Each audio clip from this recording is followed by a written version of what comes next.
After that incident, Mom decides to settle down and read one of her own novels, but Titus has a different idea.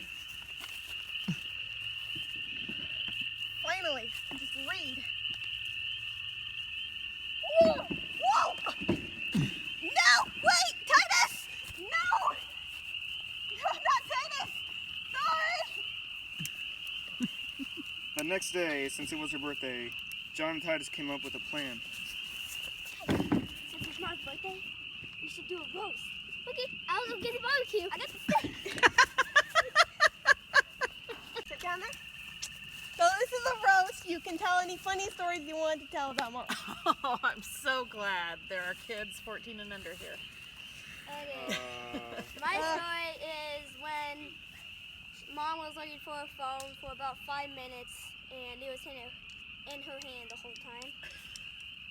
This is my story. Yes.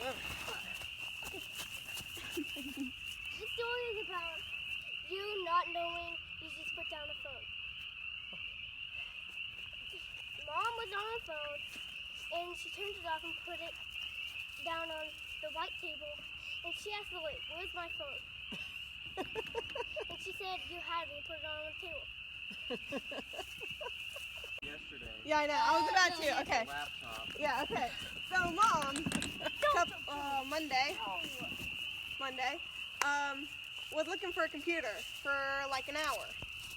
And then I all of a sudden get this idea that, wait, we had a storm a couple days ago. We probably brought it down there. So I asked her, how many days ago was the storm? And she was like, of course, I left it down there. It's like, Mom,